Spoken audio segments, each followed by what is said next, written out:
Hello and welcome to another edition of BuzzFeed Unsolved Postmortem, a show where we answer your most pressing questions about the most recent episode of BuzzFeed Unsolved, which was the vanishing of the Flannan Isles lighthouse keepers. All the questions we're answering today came from you guys via our BuzzFeed Unsolved Facebook page, our BuzzFeed Unsolved Instagram page, as well as directly on the video on Bun. Still in lockdown. Yes. We're here a whole season later and we're still doing this. We're still doing it. You're right there to my left. Just trying to remember where we all are. Well, what do we do? We answer questions.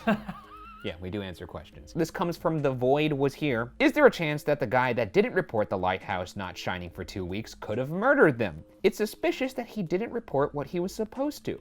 Maybe he killed them, took them to sea, and the large waves and storm cleaned up the mess. Yeah. Fun theory. However, I do think that guy was just a lazy old man filled with regret.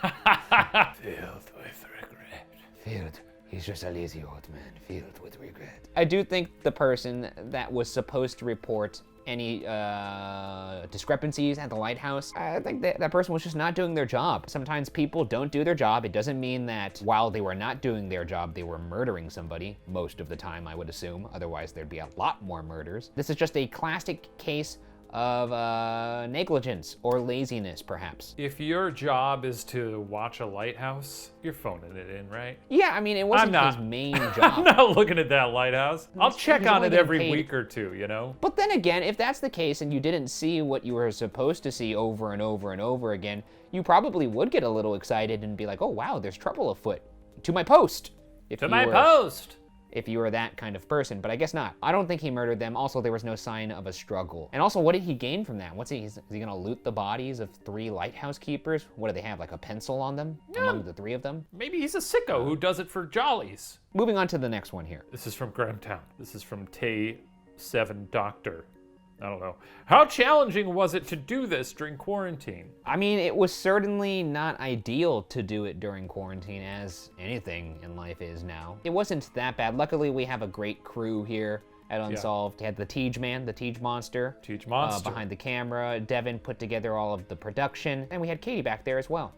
Directed. Shout out to Lexi as well for dressing the set to bring Crimey the crime mannequin and put a little mask on him in the background. It's a giddy experience because like the way we're shooting now sucks. Not great. To put it lightly. We've been doing a lot of Zoom shoots since March and it's very difficult. I step on him a lot. I'm like, what? Sorry, go ahead. No, you go. No, you go. You know, that doesn't work very well. Yeah. Wait, I can't hear you. Ryan? Maybe I have to call him back. Ryan, go ahead. Hello? We're just kidding. That was a nice little, that's exactly what it's like, we've gotten used to it. We're good at bits now over Zoom. Yeah. But there's nothing that quite compares to being able to shoot in the same physical space with the proper amount of distance. And we're shooting it in this big old backyard of this spooky house where there's a lot of stray cats running around. A little hard to hear each other, I will say, even distanced apart on set. I've seen a lot of people, not a lot of people, a small number of people who are like, why aren't they doing Supernatural? Because we would die.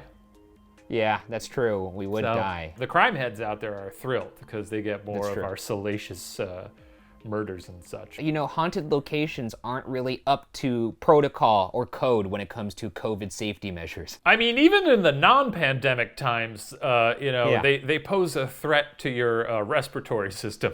Yeah, they weren't up to human safety measures. This comes from Franco's baby girl. Franco's baby girl? Hashtag postmortem. The logs said it was cold.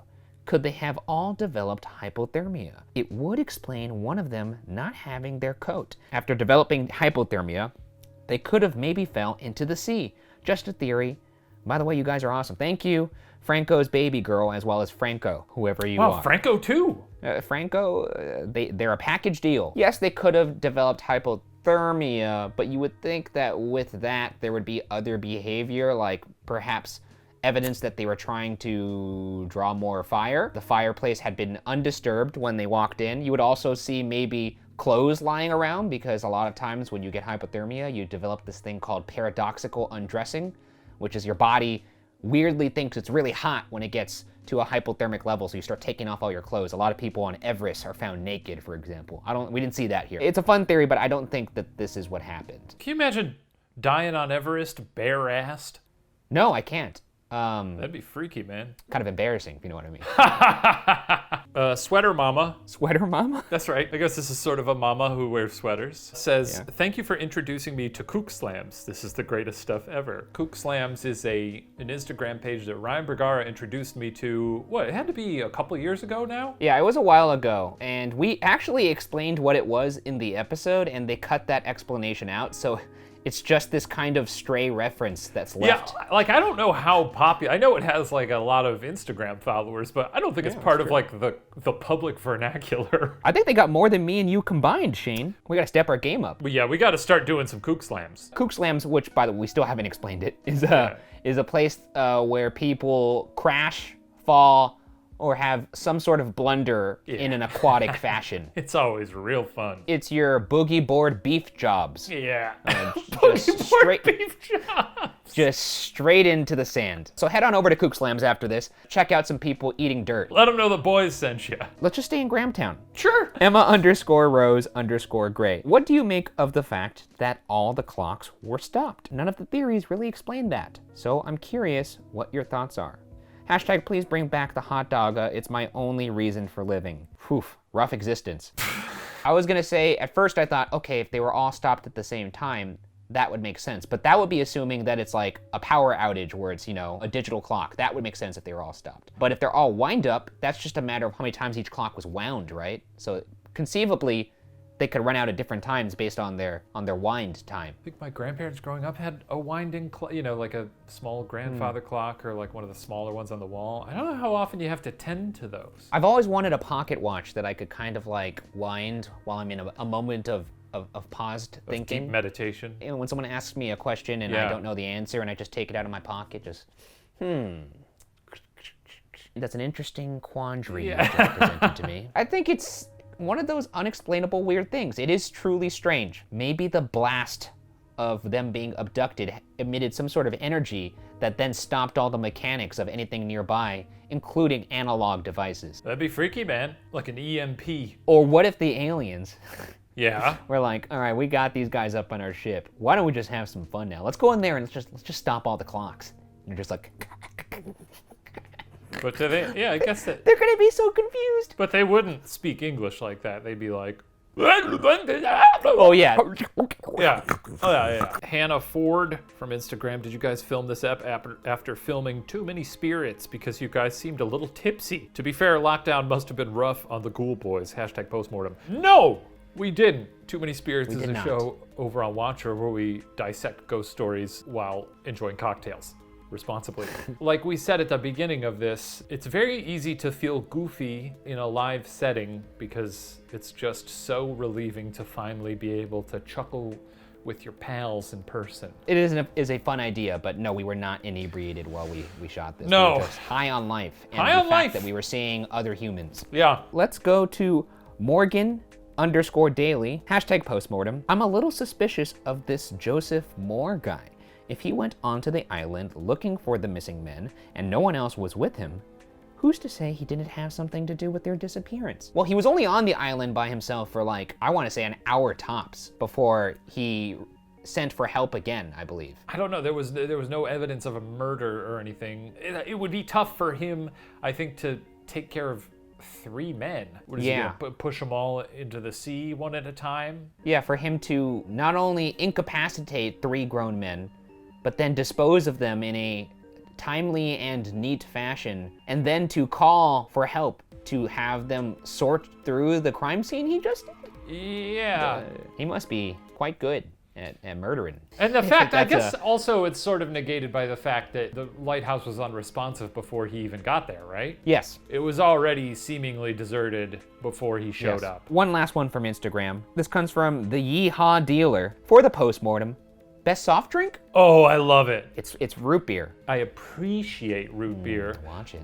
But I treat, like, root beer is almost too decadent for me to enjoy as a soft drink on a regular basis. A Barks root beer is pretty good. I also don't think mug root beer is that bad. I think those are pretty subpar root beers. A&W, also good. A&W I do like. What are you, a Coke guy? You Well, a okay, Pe- let me you a say, Pepsi dude can I say, or a Sprite guy? Can I say something freaky? Well, I'll say this before I tell you what I might put at my very top. I'll say that. Oh my God, the suspense. Shush. Just get on with it. Okay. Would you at least agree that 7-Up is better than Sprite? I think Sprite's better. Okay. It's a crisper taste. I actually find 7-Up to be crisper. It has less sweetness to it. It's a little more fresh tasting. But I'll tell you what my number one is. It's Squirt. Okay. I can name 3 sodas off the top of my head rapid fire right now that are better than Squirt. Oh, I'd love to hear you try. Oh yeah, You can't. root beer, Coke, and Dr. Pepper. Done. Dr. Pepper? That's right. And root beer, by the way, that can mean any of the root beers. Hey, you know, frankly, I'm glad we're not in the same space right now because I would strangle you. Well, if you did come near me, I would rip your tongue out. Because I'm your friend, I'd bring it to the tongue doctor and I'd say, can you get this guy another tongue? You don't know any tongue doctors. I know so many tongue doctors. You I know do so not. many- How I know many? so How many many tongue you doctors. know? Name, I know name, lingua doctors. Say, That's Spanish for say tongue. 3 of their names. Dr. Tongue. His Dr. name's not Tonguey, Dr. Tongue. And Dr. Gung. I'm pretty sure you're lying. Well, I have their business cards. I don't know what to tell you. All my squirt Don't call heads, them squirt heads. Yeah, That sounds like sorry. you're into something else. Okay, sorry. all my squirters out there, all my squirt heads out there, chime off in the comments. Let us know if you appreciate Christ. Squirt. A great soda. I got a question. What's your question? What is coming up this week on season 7, episode 2 of BuzzFeed Unsolved True Crime? We're gonna cover a gang of folks who are up to no good. Perhaps they're engaging in a little bit in the 5-finger discount. You know, stealing with your hands. I'll say this story really tickled me. You get that? No, Because it tickled me pink. I don't know, man. It's a bit of a reach. That does it for this episode of BuzzFeed Unsolved Postmortem. Make sure you watch the episode that comes out this Friday, and then send in your questions to the BuzzFeed Unsolved Facebook page, the BuzzFeed Unsolved Instagram page, or comment directly on the video on Bun, and maybe we'll see next you time you'll at be the on movies. the next episode of BuzzFeed BuzzFeed Unsolved Unsolved Postmortem. I forgot how much that gets on my nerves. I'm going to not refer you to Dr. Tongue. No, I'm come outta on, here. dude. I gotta get this checked No, you're out. gonna drink Squirt for the rest of your life. That sounds pretty dope, actually.